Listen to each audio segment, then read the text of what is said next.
energy security, ensuring consistent water supply, youth empowerment, and social development. Just some of the stories in this week's Jamaica House Weekly. Today, we are renewing the commitment of my administration to the development of clean, affordable, renewable energy. That's why Prime Minister Portia Simpson Miller was in Content Village, Clarendon on Thursday. She broke ground for a 20-megawatt, $62 million solar energy program being undertaken by Content Solar Limited, a subsidiary of WRB Enterprise. 92,000 solar panels are to be installed on 160 acres of land, making it the largest solar energy farm in the Caribbean when it's delivered by June next year.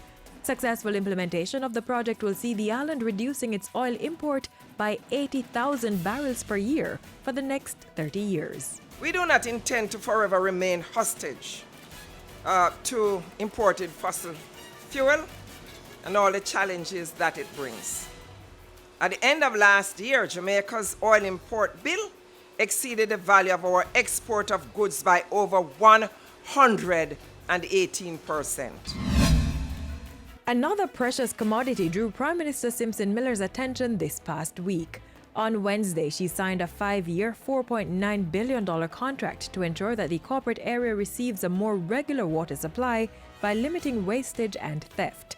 The National Water Commission will receive help from Israeli-based non-revenue water reduction specialist, MIA.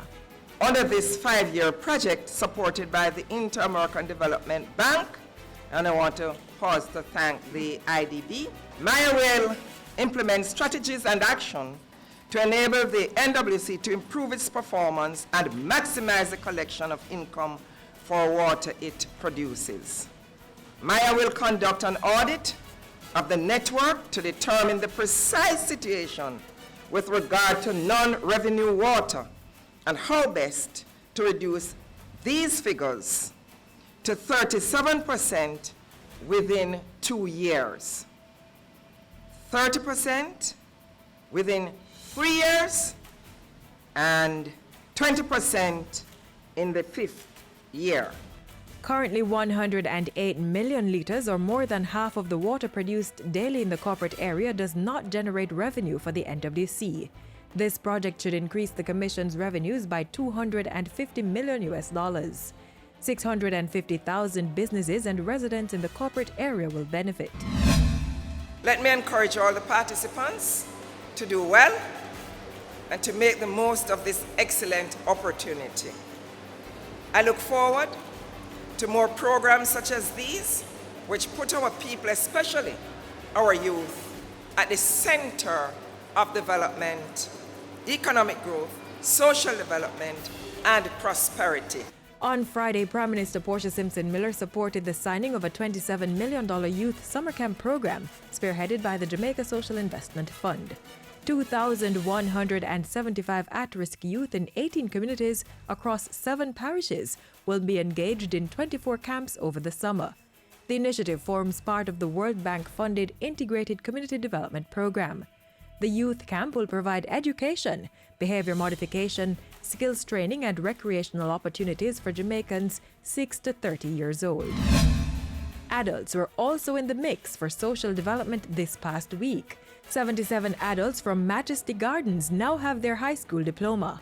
The 2-year, $15 million project was facilitated by the Jamaican Foundation for Lifelong Learning and sponsored by the PIOJ and CSJP.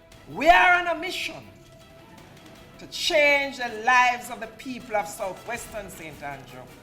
And you are changing lives in Majesty Gardens. Never stop improving yourselves. Keep on moving higher and moving up.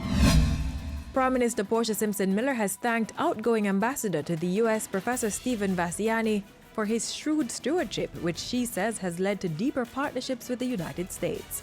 As the island's permanent representative to the OAS, Mrs. Simpson Miller said Ambassador Vassiani also gained the respect and admiration of his colleagues for his measured approach to the post. Ambassador Vassiani demits office on July 17 after serving for 3 years. He's to return to academic life at the university level.